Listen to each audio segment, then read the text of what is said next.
I'm Serena Ellison. I'm 36. And last October, I drove 2 hours from Columbus to my parents' house in Clover Hill, Indiana, walked through the front door they'd left unlocked for me, climbed the stairs to the third bedroom they called the study, and found 4 empty mahogany display cases and a note on the desk that said, "We did something wonderful." They had donated 284 philatelic items, my 8-year-old son Theo's entire inherited stamp collection, to a charity auction benefiting the Hargrove Community Center's new gymnasium. The collection had been appraised at $198,000. They gave it away for a plaque on a gym wall and a thank you letter from a local alderman. What I did in the 11 days that followed didn't involve a single argument, a single slammed door, or a single raised voice. But it cost my parents the $198,000 they thought they'd donated on behalf of someone else's child, a federal charitable deduction they had already filed, and the goodwill of every person in Clover Hill who attended the gym's opening ceremony. And when I finally read the letter that made my father's face go the color of old paper, 4 people in the room were holding their phones. Welcome back to Calm Drama Stories. This is where we tell the quiet kind of revenge, the kind that doesn't shout, doesn't break dishes, and doesn't make you the villain. If you've ever had family treat an inheritance like a charitable write-off, drop a comment and subscribe so the next one finds you. Before I tell you what they did, let me tell you about Arthur. Arthur Renfield Ellison was my maternal grandfather. He was 79 years old when he died in 2021, and for 51 of those years he collected stamps. Not casually. Not the way people collect coffee mugs from vacation towns. Arthur collected with the focus of a man who had decided that beauty should be cataloged, preserved, and passed on. He began in 1970 with a single British penny black he found at an estate sale in Louisville for $11. He thought it was a reproduction. It was not. That stamp alone was eventually appraised at $9,400. It became the cornerstone of what Arthur called his ledger, a handwritten inventory he kept in a forest green cloth notebook, updating it every Sunday evening at the kitchen table with a fountain pen and a magnifying glass. Over 5 decades, Arthur assembled 284 items: Victorian-era British issues, early U.S. airmail stamps including a 1918 inverted Jenny block of 4, a complete set of 1851 U.S. 3-cent imperforates in very fine condition, rare German inflation-era stamps from 1923, and a collection of hand-painted Zeppelin covers from the 1930s. He had them housed in 4 custom mahogany display cases, humidity-controlled, UV-protected, cataloged against the Scott Standard postage stamp catalog with individual preservation notes in his fountain pen handwriting. In 2018, Arthur did something unusual. He contacted the Smithsonian National Postal Museum, not to donate the collection, but to register it. The museum's Philatelic Preservation Division maintains a registry of private collections of national significance. Arthur's collection qualified. It was formally registered under what is called a Federal Cultural Property Preservation Bond, a designation that functions like a conservation easement for movable cultural property. The collection remained Arthur's private property. He remained free to do with it as he wished, but any transfer of the collection required notification to and acknowledgement from the registry, and any destruction or disposal without proper documentation triggered a clawback provision under the Cultural Property Implementation Act. Arthur did one more thing before he died. In March of 2021, 3 months before his death, he added a codicil to his will. He named my daughter Theo, who was 5 years old at the time and had spent hours sitting in Arthur's lap watching him turn stamps under the magnifying glass, as the sole heir to the collection. Not to me, not to my parents, to Theo directly, held in trust until his 18th birthday, with the provision that the stamps remain in the family home in Clover Hill under my parents' custodial care. The codicil was clear. The stamps could not be sold, donated, transferred, or otherwise disposed of without the written consent of the trust's administrator. That administrator was Arthur's longtime attorney, a woman named Patricia Voss, who practiced out of a small office on Meridian Street in Indianapolis. Theo had a ritual with the stamps. Every time we visited Clover Hill, which was every 6 weeks, he would ask to see the study. She'd climb up on the step stool Arthur had left beside the first case, press his nose close to the glass over the inverted Jenny block, and say, "The plane is upside down, Mom." Every single time. Never got tired of it. Arthur had taught him that the stamp was worth so much precisely because someone had made a mistake, and that some mistakes were so interesting they became treasures. Theo thought about that a lot. She told me once that she wanted to be the kind of person who turned mistakes into treasures. She was 7. My mother had been circling the collection for 8 months before she moved on it. It started with a comment at Easter, April of last year, while Theo sat across the table eating a deviled egg. "Those cases take up the whole study. Your father can't use the room for anything." I remember the moment because Theo set down his egg and looked at my mother with the patient expression of a child who has learned not to argue with adults who have already made up their minds, and then went back to eating without a word. After Easter, the comments shifted direction. "Honey, the Hargrove Center is doing so much good for this town. They're building a gymnasium for those kids. Don't you think Arthur would have wanted to support something like that? The stamps just sit there behind glass. They could mean something to the whole community." I gave the same answer every time. "They're not ours to give, Mom. They're Theo's, held in trust." And my mother always smiled the smile that meant she had heard me and decided I was wrong. Here is what I didn't understand until it was too late. My mother's interest in the collection wasn't purely civic. 6 months before Arthur died, he had revised the custodial agreement with Patricia Voss. Originally, my parents received a small annual stipend from the trust for housing the collection. Arthur removed that stipend in the revision. He felt, according to Patricia's notes, that custodial responsibility was a privilege, not a compensation arrangement. My parents had smiled at the funeral and said nothing about it, but the stipend had been $4,800 a year, and 4 years of watching strangers come to their house to look at stamps they could no longer be paid to house had quietly calcified into something that looked, from the outside, like generosity. 2 months before the donation, my brother-in-law Greg posted in a local Facebook group asking if anyone had contacts at charitable auction houses that handled estate property. He mentioned, without context, that the items were culturally significant. I saw the post. I recognized the phrasing. I thought nothing of it. That was my first mistake. Every 6 weeks, I drove Theo the 2 hours from Columbus to Clover Hill. My parents had full-time custodial responsibility for the collection. We visited on Saturdays. Theo would go directly to the study, climb the step stool, look at the inverted Jenny, say her line about the upside-down plane, and then spend 20 minutes going case by case with Arthur's green ledger open in her hands, checking each item against Arthur's handwritten notes. At 9 years old, she could identify a lithographic stamp from a line-engraved one by feel. She learned it the same way she learned everything, by sitting next to Arthur, asking questions, and listening. The weekend before I drove to Clover Hill and found the empty cases, Theo had asked me in the car if we could stop at a hobby store on the way. She wanted to buy a new magnifying glass. Her old one had a scratch on the lens. I said yes. She spent her own allowance money on a 10 times loop with a leather case. She polished the lens on her shirt the entire drive. She was going to show Arthur's stamps to a school friend on our next visit. He left the loop on the back seat. He didn't need it that day. My parents were not home when I arrived. They were at the gym opening ceremony. The note on the desk said, "We did something wonderful. The Hargrove Center needed this more than a glass case needs to collect dust."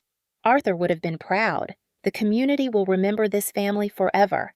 Come to the ceremony. They're naming the East Corridor after the Ellison family. I stood in the empty study for 4 minutes. I did not call anyone. I did not break anything. I took 3 photographs of the empty cases, the note, and Arthur's step stool, which was still sitting in the corner where Theo had left it 6 weeks ago. Then I called Patricia Voss. Patricia was Arthur's attorney for 22 years. She is 68 years old, retires in 18 months, and has the precise, unhurried manner of a woman who has seen every variety of family foolishness and remains perpetually unsurprised. I told her what I had found. There was a pause of approximately 4 seconds. Then she said, "Serena, Do not contact the Hargrove Center yet. Do not contact your parents yet. Let me make some calls. I drove to the gym opening ceremony. I did not go inside. I sat in the parking lot and watched my parents pose for photographs beside a banner that read, Ellison Family Corridor, honoring Arthur Renfield Ellison. My mother was holding a glass of sparkling water and speaking to the alderman. My father was shaking hands with the gymnasium contractor. Greg was taking photos on his phone. I drove home. Patricia called me that evening. Here is what she told me. The donation was invalid. The trust instrument required written consent from the trust administrator, Patricia, before any transfer of collection items. That consent was never sought, never given, and did not exist. My parents had not contacted Patricia at all. They had represented to the Hargrove Center's auction coordinator that they were the owners of the collection, which was false. The auction coordinator, relying on that representation, had already transferred 31 items to individual bidders at the charity auction, netting $47,000 in proceeds for the gym. The remaining 253 items were in a storage unit rented by the Hargrove Center. Additionally, my parents had filed, 2 days before the ceremony, a charitable contribution deduction with their tax preparer for the full $198,000 appraised value of the collection. That deduction was fraudulent because they did not own the property they claimed to have donated. And then there was the federal preservation bond. The Smithsonian Registry notification requirement had been triggered the moment the collection left the Clover Hill address. Patricia had already been in contact with the registry's legal liaison. Under the Cultural Property Implementation Act, the unauthorized disposal of a federally registered collection, even to a charitable organization, triggered a recovery obligation. The Hargrove Center, as an innocent third party, was not liable, but the party who had misrepresented ownership and initiated the transfer was liable for full restitution of appraised value to the trust, $198,000. That party was my parents. Patricia filed the trust violation notice the following morning. She sent copies to my parents, to Greg, to the Hargrove Center's executive director, and to the IRS charitable deduction examiner whose contact information appeared on my parents' filing. She also sent a formal notice to the Smithsonian Registry's legal liaison confirming that unauthorized disposition had occurred and that recovery proceedings were underway. I spent the next 9 days doing nothing except answering Patricia's questions when she had them, reviewing documents she sent me, and taking Theo to her soccer practice and her Tuesday library hour. I did not call my parents. My mother called me twice. I let both calls go to voicemail. She said the first time that they had done this for the community, for Arthur's memory, for Theo's future. She said the second time that I was making this into something it wasn't, and that Patricia Voss had always been a difficult woman. I did not return either call. On day 4, the Hargrove Center's executive director, a careful, decent man named Raymond Okafor, called Patricia and asked what could be done to make this right. Raymond had not known the collection wasn't my parents' to give. He was mortified. Patricia told him the center was not liable, that the 31 auctioned items needed to be recovered from buyers at the center's expense and returned through proper chain of custody, and that the $47,000 in auction proceeds needed to be held pending trust resolution. Raymond agreed to all of it within 24 hours. He also quietly removed the Ellison Family Corridor banner. On day 7, my parents' tax preparer contacted Patricia after receiving a letter from the IRS examiner flagging the deduction for review. The preparer, to his credit, withdrew the deduction filing voluntarily and sent a corrected return the same day. My parents were now facing the restitution liability, a corrected tax return, and a notation in the IRS system that would require additional documentation on charitable deductions for the next 3 years. On day 9, Patricia drove from Indianapolis to Clover Hill. She asked me to meet her there. I brought Theo. I did not tell her why we were going. She brought her new loop. My parents were home. Greg and my sister Dana were also there. Apparently someone had told them Patricia was coming. There were 4 people from the neighborhood who'd heard something was happening and had found reasons to be passing by. Raymond Okafor came as well, which I had not expected. He stood near the door with his hands clasped. Patricia sat at the dining room table and opened her briefcase. She placed 3 documents on the table. She spoke for 6 minutes in the measured tone of a woman reading minutes at a board meeting. The trust had never been dissolved. The collection had never legally left Theo's ownership. The transfer was void from inception. My parents owed the trust $198,000 in restitution, representing the full appraised value of the collection at time of unauthorized disposition. That liability was personal. It could not be discharged to the Hargrove Center, to the auction buyers, or to Greg, who had assisted in coordinating the donation logistics. There was a 90-day window to settle before Patricia would be obligated to pursue civil recovery, at which point attorney fees and court costs would be added to the principal. She turned to Raymond and thanked him for his cooperation and for the center's good faith response. She said the center would receive a formal letter of clearance from the trust within 10 days. Then she looked at my parents. My mother said, "We wanted to do something good for this town." Patricia said, "You wanted to do something good with property that belonged to a 9-year-old child. Those are not the same thing." My father looked at the table. I had not said a word. I was standing near the window. Theo was next to me. He had been very quiet since we arrived, which is unusual for her, but she is a child who understands rooms. She had looked at the empty cases when we came in. She hadn't said anything about them. She had just reached up and taken my hand. I spoke once. I addressed the room. Theo did not ask for any of this. He asked for a magnifying glass so he could show his friend the upside-down plane. That's all she wanted. Then I turned to my mother. I kept my voice very low. The room went the kind of quiet where you can hear a car passing outside. The collection was never yours to give. I said it the way I say everything that matters. Steadily, without heat, the way Arthur used to turn a stamp in the light to find what it really was. Every item in that collection was held in trust for Theo under a valid legal instrument. Every item was bonded under a federal preservation registry. You did not own it. You did not have authority over it. You could not donate it, auction it, write it off, or put your family name on a wall because of it, and the plaque is already gone. My mother's chair scraped back from the table. She stood up, her voice climbed. We gave 30 years to this family, 30 years of hosting, of housing, of keeping those cases dusted and climate-controlled and opened for strangers who came to look at Arthur's stamps. We never got credit for any of it. Not in the will, not in the trust, not in a single letter. That man gave everything to a child who was 5 years old and left us to be the caretakers. We deserved something. The room was very still. 3 neighbors were holding their phones at their sides. Raymond looked at the floor. I waited until she was finished. Then I said quietly, "What Theo deserved was the upside-down plane." Theo looked up at me. She didn't smile. She just tightened her hand in mine. Patricia closed her briefcase. My parents settled the restitution within 61 days. They liquidated a portion of their investment account. The $198,000 went into the trust.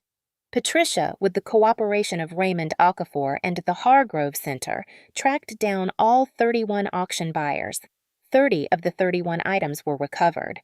21, a Victorian penny red plate variety, had already been sold privately by its buyer to a dealer in Cincinnati. The dealer, contacted by Patricia, agreed to return it at the auction price plus a modest conservation fee once the trust provided documentation of ownership. By January, all 284 items were back in the mahogany cases in the Clover Hill study. Theo placed each one back herself. She used Arthur's green ledger, checking every item against the handwritten notes. She found 2 items that had been stored incorrectly. A 1923 German inflation stamp that had been placed in the wrong sleeve and an airmail cover that had been stored face down. She corrected both of them without being asked. She was 9 years old, and he was the most careful person in the room. He saved the inverted Jenny block for last. She climbed the step stool. She pressed her face close to the glass. She said, very quietly, "The plane is upside down, Mom." Then she opened her loop and looked at it for a long time without saying anything else. 3 months later, the Trust Administrator Board, Patricia, me, and a third member Arthur had appointed, a retired museum curator named Dr. Lena Shafi. voted to relocate the collection to the Indianapolis Museum of Art's Decorative Arts Wing under a long-term loan agreement. The museum built a dedicated display space. Theo retains full beneficiary title. The collection is climate-controlled, insured at full appraised value, and open to the public 6 days a week. Dr. Shafi named the display the Arthur Renfield Ellison Philatelic Study. The step stool came with the collection. It sits in the corner of the display room. My parents have not contacted me. My father sent a card in December. I read it. I have not responded. Maybe in a year. Maybe longer. Maybe never. That's allowed. Greg and Dana kept the gym membership they got as a benefit of the donation. The membership was rescinded when the Hargrove Center clarified that no valid donation had occurred. They have since joined a different gym. The Ellison Family Corridor is now called the Hargrove Community Corridor. Raymond told me, when I called to thank him, that he thought that was probably the right name for it all along. Theo is in 4th grade. Her teacher told me last month that she wrote a story for class about a stamp collector who put a note in every album so whoever found it next would know what they were looking at. Her teacher gave her full marks. She said it was the most careful piece of writing she'd seen from a student her age. She told me on the drive home that he got the idea from Arthur's green ledger, that Grandpa Arthur always wanted the next person to be able to find what they were looking for. I told her that was exactly right. Setting a boundary with the people who raised you doesn't mean you stopped loving them. It means you finally understood what they were willing to spend and decided that your child's inheritance wasn't available for the purchase. That's my story. 284 stamps, 1 9-year-old, a step stool, and a 6-minute reading at a dining room table in Clover Hill, Indiana. If this story reminded you that a child's legacy belongs to the child, take that as a sign. Write it down. Put it in a trust. Find a Patricia Voss. If you know someone who needs to hear this, share this video. Drop a comment, hit subscribe, and I'll see you in the next one.